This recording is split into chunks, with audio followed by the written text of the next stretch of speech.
मैं कालका आईएएस भोपाल की तरफ से आप सभी का स्वागत करती हूँ। आज हम एक नए टॉपिक रैंकिंग के बारे में पढ़ेंगे। ये रीजनिंग का काफ़ी इम्पोर्टेंट टॉपिक है और जितने भी व्यापम के एग्जाम हैं जैसे महिला पर्यवेक्षक, एसआई का एग्जाम, कांस्टेबल, वन रक्षक, जितने भी एग्जाम्स आते हैं व्यापम से रिलेटेड उन सब में काफ़ी ज़्यादा पूछा जाता है। तो हम नया टॉपिक पढ़ेंगे रैंकिंग।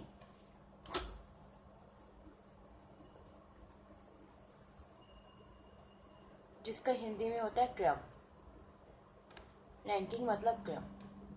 तो इस क्रम से आपको समझ में आ रहा होगा कि जो भी चीज पूछी जा रही है वो किससे पूछी जा रही है? क्रम से। तो क्रम कितने प्रकार के होते हैं? फर्स्ट ऑफ ऑल हम ही देखते हैं जो रैंकिंग या क्रम होती हैं वो कितने प्रकार की होती हैं। वो दो प्रकार की होती हैं। फर्स्ट कौन सा प्रकार है? पहला क्रम होता है ऊपर से नीचे या नीचे से ऊपर। जैसे भी जो भी हमारी लाइन होती है वो दो प्रकार से पाई जाती है, ऊपर से नीचे या नीचे से ऊपर। तो इसमें फाइनली फंडा होता क्या है? जो हम क्वेश्चन सॉल्व कर रहे हैं या जो भी कर रहे हैं तो इसका मेन फंडा क्या है, क्यों हम सॉल्व कर रहे हैं और क्या इसका फॉर्मूला मेन अप्लाई होता है। एक बार आपको कॉन्सेप्ट समझ में आ जाए फिर तो आप कोई भी क्वेश्चन सॉल्व कर सकते हैं। मैंने आपको कॉन्सेप्ट समझना, इसकी थ्योरी को समझना। तो हम एक बार देखते हैं कि क्वेश्चन किस प्रकार से आते हैं। चलो एक मानते हैं कि ऊपर से नीचे लोग हैं, 1 2 3 4 5 6 7 8, 8 लोगों की एक लाइन है। ऊपर से नीचे या नीचे से ऊपर। मान लिया ये ऊपर से नीचे है और यहाँ पर और ये नीचे से ऊपर, कोई फर्क नहीं पड़ता। ठीक है। अब क्वेश्चन किस प्रकार से आते हैं, क्या आते हैं या कॉन्सेप्ट क्या होता है? तो सिंपल है। अगर मेरे इस लाइन में यहाँ पर एक बंदा बैठा हुआ है मोहन, यहाँ कौन बैठा हुआ है? मोहन। ठीक है। अगर मैं उसके ऊपर से काउंटिंग करती हूं, अगर मैं उसके ऊपर से गिनूं मतलब यहां से गिनूं तो उसकी कौन सी पोजीशन है, कौन सी स्थान पे? 1 2 3 4 5, पांचवी पोजीशन पे। कहां से? ऊपर से। ऊपर से मोहन कौन सी पोजीशन पे? पांचवी पोजीशन पे। क्लियर है? दिख रहा है? 1 2 3 4 5। अगर मैं नीचे से काउंट करूं तो मोहन कौन सी स्थान पे आ रहा है? 1 2 3 4। नीचे से काउंट करूं, मैंने अभी कुछ नहीं किया, सिर्फ मैंने क्या किया है, उनकी पोजीशन को काउंट किया है, उसकी जगह को काउंट किया है। जो उसकी जगह थी, चाहे वो ऊपर से नीचे या फिर नीचे से ऊपर, उसे मैंने सिर्फ अभी गिना है। वो क्या आ रही है आपकी? 4 आ रही है। समझ में आ रहा होगा। तो इन दोनों की सहायता से, जो हमें ऊपर से पता चला है और नीचे से पता चला है, इन दोनों की सहायता से हम ये निकाल सकते हैं कि उस पूरी लाइन में कितने बच्चे थे। यहां तो आप आराम से गिन सकते हो, लाइन खींच सकते हो, ये भी तरीका है कि लाइन खींच के गिनो। पर कब तक? एग्जाम इतना बड़ा होता है, इतने बड़े बड़े क्वेश्चंस आते हैं कि उतनी में इतना टाइम लग जाता है कि अगर आप इतने क्वेश्चंस में ऐसे क्वेश्चन सॉल्व करोगे तो आपका आधा टाइम तो वैसे ही चला जाएगा। तो इसका कोई लॉजिक नहीं है। तो इसका क्या यूज होता है? सिंपल है।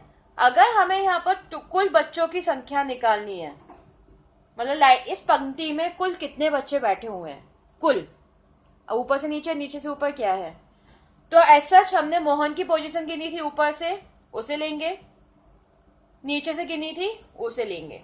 क्लियर है?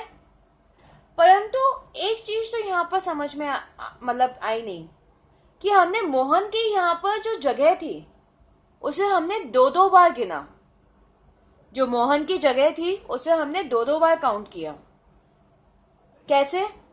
समझ में तो आया है। मोहन यहाँ पे था, पहले मैंने इसको काउंट किया 1 2 3 4 5, तो पांचवी जगह पे ये था, एक बार काउंट हुआ। फिर नीचे से मैंने काउंट किया 1 2 3 4, यहाँ पे भी फिर से मैंने काउंट किया।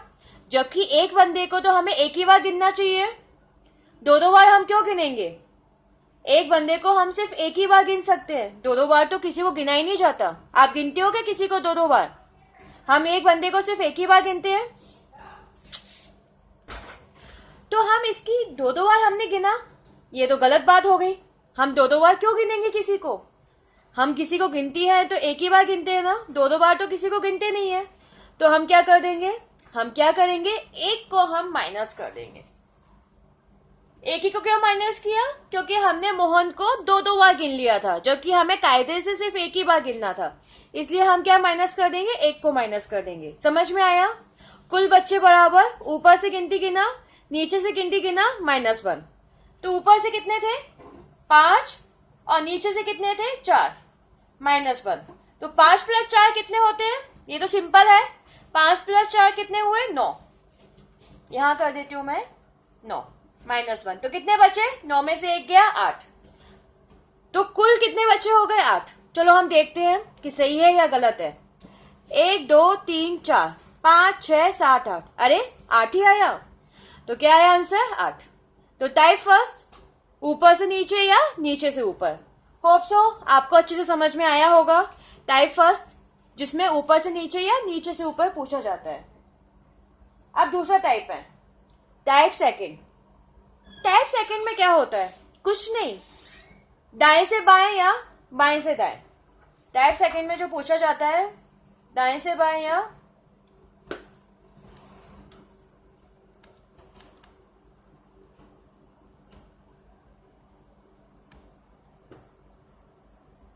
दाएं से बाएं या बाएं से दाएं।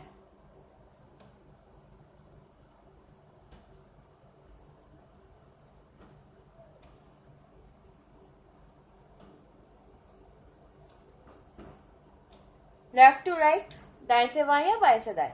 आपको पता है यहाँ पर लेफ्ट मतलब बायां होता है, बाएं से शुरू होता है, और यहाँ दायां होता है। तो चलो पहले हमने ऊपर से नीचे किया था, अब यहाँ कर लेते हैं। 1 2 3 4 5 6 7 8। सेम टू सेम वही क्वेश्चन है।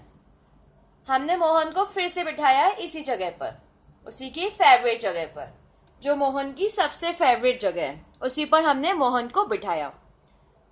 अब हमने गिनना शुरू किया। फॉर्मूला हमारा वही लगेगा जो हमने ऊपर से नीचे दिखाया था। अगर आप बाएं से गिनोगे मोहन की जगह तो 1 2 3 4 5।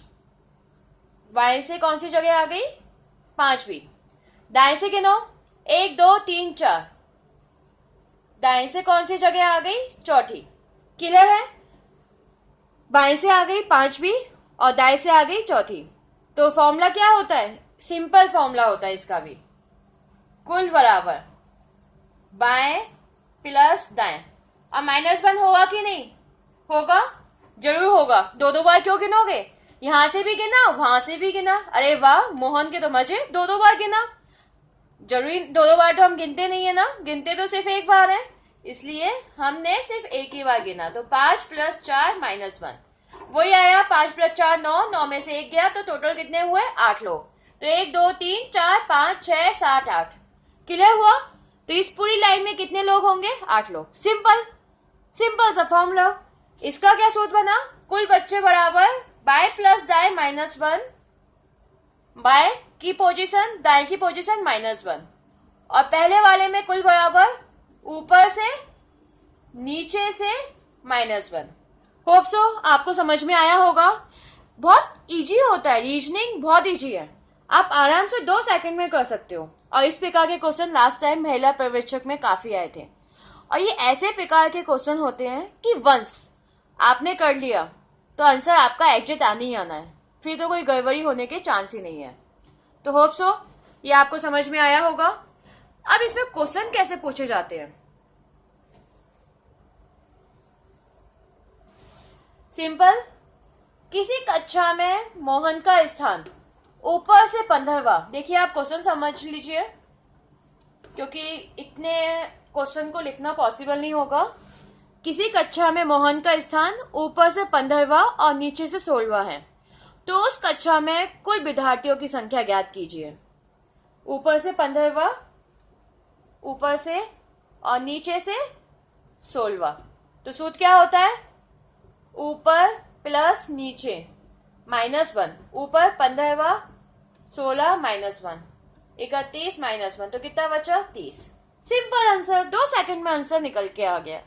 जरा सा क्वेश्चन और 2 सेकंड में आपने निकाल लिया, तो बस क्वेश्चन हो गया।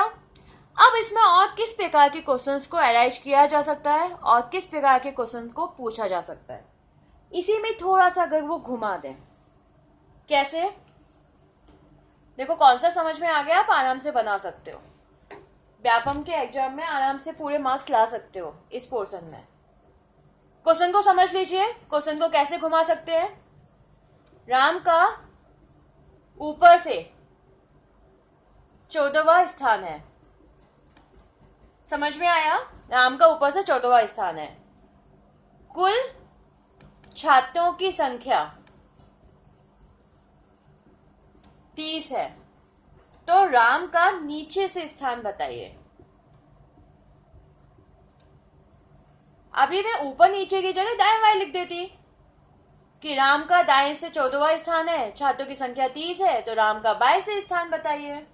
दाया बाया और इसमें कोई कंफ्यूजन नहीं है, सिंपल सा आपको फॉर्मूला रखना है, वो अप्लाई करना है। अगर आप इसमें देखोगे हमें क्या क्या दिया हुआ है, ऊपर से कौन सा स्थान? 14वां, कुल 30, नीचे से कुछ नहीं दिया। हमारा फॉर्मूला क्या होता है? कुल बराबर ऊपर प्लस नीचे -1, ये तो हमने देखा। फॉर्मूला यही होता है, कुल बराबर ऊपर प्लस नीचे -1। पर हमें कुछ कुछ चीजें दी हैं इसमें, पूरा पूरा तो फिट नहीं हो रहा। चलो जो फिट हो रहा है उसी भरते हैं। कुल कितना दिया हुआ है? 30। ऊपर से कितना दिया हुआ है? 14। नीचे से तो हमें दिया ही नहीं है, तो हमने नीचे की जगह को नीचे लिखा -1। हम क्या करेंगे? 14 में से 1 को माइनस कर देंगे। नीचे तो रखा हुआ है, पर 14 में से 1 माइनस हुआ तो कितना बचा? 13 प्लस नीचे। अब 30 में से हम 13 को इधर ले जाएंगे। क्यों? जो संख्याएं होती हैं, संख्या एक तरफ चली जाती हैं। अब यहाँ पर ये प्लस का था, तो आपको पता है कि प्लस का अगर दूसरी तरफ जाता है तो माइनस का हो जाता है, माइनस का दूसरी तरफ जाता है तो प्लस का हो जाता है। उनके बीच में जो उनके चिन्ह है, साइन है, वो आपस में बदल जाते हैं। ठीक है, तो हमने यहाँ पे क्या कर दिया? 30 - 13 नीचे। 30 में से 13 गया, कितना बचा? 10 में से 3 गया 7, और 3 में से 2 गया 17। तो राम का नीचे से स्थान क्या हो जाएगा? 17। So simple. अब इसमें कुछ भी ऊपर से नीचे या नीचे से ऊपर कुछ भी पूछा जा सकता है, परंतु अगर वंस आपको कॉन्सेप्ट क्लियर हो गया तो आप आराम से कर सकते हो। होप सो आपको समझ में आया होगा रैंकिंग का। इससे ऊपर कोई क्वेश्चन नहीं जाएगा, बस आपको थोड़ी सी प्रैक्टिस करनी है और क्वेश्चन को सॉल्व करना है। आप आराम से कोई भी क्वेश्चन सॉल्व कर सकते हैं। तो होप सो आपको समझ में आया होगा। अगर आया है तो अच्छे अच्छे कमेंट्स कीजिएगा और लाइक भी जरूर कीजिएगा, क्योंकि ये कालका IAS की तरफ से स्पेशल एफर्ट लगाया जा रहा है कि इस बार कैसे भी करके बच्चों का सिलेक्शन हो, कोई भी पोर्शन उनका मिस ना हो। तो होप सो हम भी उम्मीद करते हैं कि हमें अच्छे अच्छे कमेंट्स मिले, लाइक मिले, जिससे हमारा मोटिवेशन बढ़े और हमें भी लगे कि हाँ, बच्चों को हमारे वीडियो की बहुत ज्यादा वेटिंग रहती है। वो हमेशा इंतजार करते हैं कि कब कालका IAS का वीडियो आए, तो हमें ये पता चलता रहे, जिससे हमारा मोटिवेशन लेवल बढ़ता रहे। तो अच्छे से समझिए, सॉल्व कीजिए और इस बार पेपर को सॉल्व करके अच्छे से सिलेक्शन लेना ही लेना है। बस ये डिसाइड कीजिए कि इस बार आर या पार, और पार तो मतलब पारी पार होना है, आर नहीं होना, पारी होना है, किसी भी कीमत पर, किसी भी उसमें। तो मैं कालका IAS एकेडमी की तरफ से आप सभी का स्वागत धन्यवाद करती हूँ। अगर कुछ भी क्वेरीज है, कुछ भी प्रॉब्लम आती है, तो आप इस नंबर पे कांटेक्ट कर सकते हैं। और best of luck for your exams. इस बार जरूर सफल हो जाइएगा। ओके, धन्यवाद।